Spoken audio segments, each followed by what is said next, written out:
नमस्कार दोस्तों, स्वागत है आपका प्योर ज्ञान प्रभात में। आज का जो वीडियो है ये पूरी तरह से भारत और विश्व के महान संतों, आध्यात्मिक गुरुओं में से एक ओशो रजनीश के ऊपर समर्पित है। ओशो रजनीश का मेरे जीवन पे क्या प्रभाव पड़ा, खास करके उन्हीं विषयों के बारे में आज मैं बात करूँगा। आज से लगभग 20 साल पहले पहली बार मैंने ओशो का एक किताब पढ़ा था, ध्यान सूत्र करके। उससे पहले लगभग 5 वर्ष और पहले मैंने ओशो की चर्चाएं सुनी थी लोगों के मुंह से, और ईमानदारी से कहूँ तो मुझे ओशो से उतना लगाव नहीं था। मुझे चिढ़ थी एक उनके नाम से। लेकिन जब 20 साल पहले मैंने उनका एक किताब अनायास से मेरे सामने आया और मैंने अनमने भाव से उसको पढ़ना शुरू किया, तो उसके बाद से एक के बाद एक उनकी किताबें मेरे सामने आती गईं और मैं पढ़ता गया। उन दिनों पे यूट्यूब शायद नहीं था, इंटरनेट भी नया नया था। तो इस तरह ओशो की अलग अलग किताबें मुझे मिलती गईं और मेरा रुचि बढ़ने लगा। उनके विचारों को सुन के बहुत ही प्रभावित हुआ मैं हैरान रह गया कि कोई इंसान इतना सच कैसे बोल सकता है। कई सारी चीज़ें जो समाज ने या आम जीवन में ये चीज़ गलत है, ये चीज़ सही है, बहुत सारी मान्यताएं मन में बनी हुई थी जो भीतर से हम शायद स्वीकार नहीं करते थे।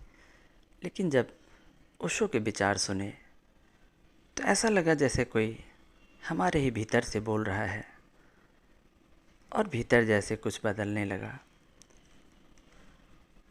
और मैं सिर्फ उनकी किताबें पढ़ता नहीं था, उन प्रवचनों में जब वो ध्यान की बातें ज़्यादातर करते थे तो बड़ी ही कौतूहलता हुई कि आखिर ये ध्यान क्या है। तो जैसा जैसा वो बताते थे उसी तरीके से मैंने खुद से ही वो ध्यान वगैरह करना शुरू किया, और धीरे धीरे मैंने पाया कि खुद के भीतर एक परिवर्तन हो रहा है, देखने को का नज़रिया बदल रहा है। भीतर से मैं स्वयं ही बदलता जा रहा हूँ। फिर और भी जिस जिस वक्त पर जैसी आवश्यकताएं पड़ी वो खुद ही उनका प्रवचन के रूप में या किताब के रूप में अलग अलग पुस्तकें मिल जाती थी, और बड़ी रुचि के साथ मैं उनको पढ़ता गया। और इस दौरान मैंने महसूस किया कि पहले जिस ढंग से जीवन को या संसार को हम समझते थे वो बदलने लगा।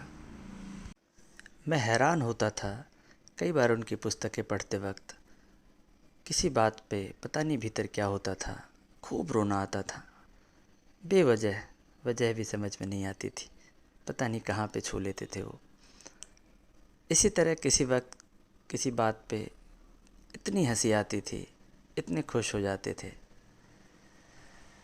तो धीरे धीरे करके ये भीतर कुछ बदलाव होने लगे, और उनके बताए हुए ध्यान प्रयोग मैं अकेले में करता रहा, और खुद के भीतर एक परिवर्तन महसूस होता रहा। खुद को ज़्यादा करीब से जानने लगे। काफ़ी सारी जो मिथ्या ज्ञान भीतर भरा हुआ था वो सब धीरे धीरे हटने लगे, और एक शांति भीतर आने लगी। ओशो के ही प्रवचनों को सुन के न सिर्फ भारत के बल्कि दुनिया भर के जो आध्यात्मिक गुरुजन और संत लोग हुए हैं उनके बारे में भी जानने को मौका मिला, ज्ञान में वृद्धि हुई। भगवान बुद्ध के बारे में, भगवान कृष्ण के बारे में, महावीर के बारे में, कन्फ्यूशियस के बारे में, इसी तरह से अनगिनत संतों के बारे में ओशो के ही माध्यम से और ज़्यादा अच्छे से समझने का मौका मिला। अष्टावक्र महागीता के बारे में, तो उनके अलग अलग विषयों पे जो प्रवचन थे, जो कि पुस्तकों के रूप में ही प्रकाशित हुई, उस टाइम पे तो मैंने ज़्यादातर पुस्तकें ही पढ़ी थी।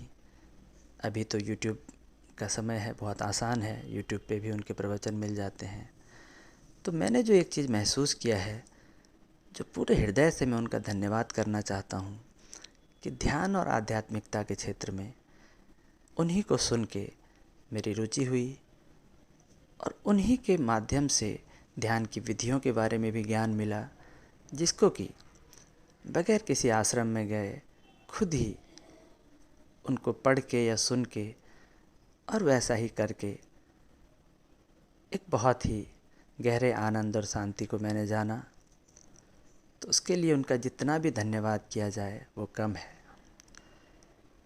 बाकी जगहों पे बहुत सारे गुरुजन होंगे, लेकिन उनका बोला हुआ या उनके तरीके कभी लोगों तक उतनी आसानी से पहुंचते नहीं। ओशो जिस ज़माने में थे, उस ज़माने में भी उन्होंने अपनी ऑडियो की रिकॉर्डिंग करके रखी, ताकि अब जब वो शरीर में नहीं हैं तब भी मेरे और आप जैसे लोग उनको सीधे सुन के उस हिसाब से बहुत लाभ ले सकते हैं। कोई उनकी बातों को तोड़ या मरोड़ नहीं सकता, क्योंकि वो सीधे उन्हीं की वाणी में सुनने का और पढ़ने का हमें मौका मिलता है। तो कितने दूर तक की दृष्टि रख के उन्होंने कार्य किया अपने पूरे जीवन भर, पूरे लाइफ अलग अलग विषयों पर वो प्रवचन करते रहे। पर मुझे जो एक चीज़ समझ में आया, जो मुझे सुनाई देता था उनके हर प्रवचन में, वो एक ही चीज़ सुनाई दी मुझे, कि वो सबको कहते थे ध्यान करो, ध्यान करो, खुद को जानो, आत्मज्ञान की ओर जाओ।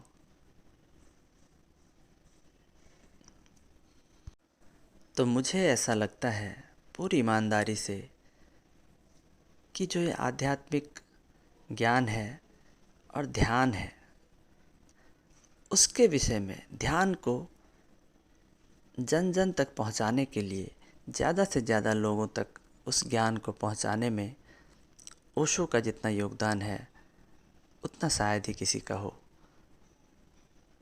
आज के इंटरनेट के युग में वो होते तो पता नहीं और भी कितना तीव्र कार्य वो करते, लेकिन उस ज़माने में भी उनकी बस वो ऑडियो रिकॉर्डिंग्स जो हैं और कुछ वीडियो रिकॉर्डिंग्स, तो वो उन्होंने ध्यान को हर एक के लिए, हर एक के पहुंच में बना दिया, जिसको कि लोगों ने बहुत ही गुप्त ज्ञान समझ के और बहुत ही गूढ़ ज्ञान करके छुपा के रखा था।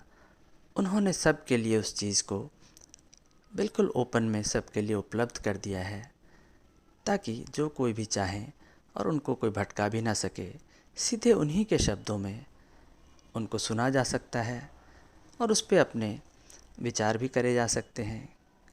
कई लोग उनके विषय में जो जानते नहीं नकारात्मक भी बोलते हैं, कोई दिक्कत नहीं है। मैं भी पहले बहुत नेगेटिव था, लेकिन जब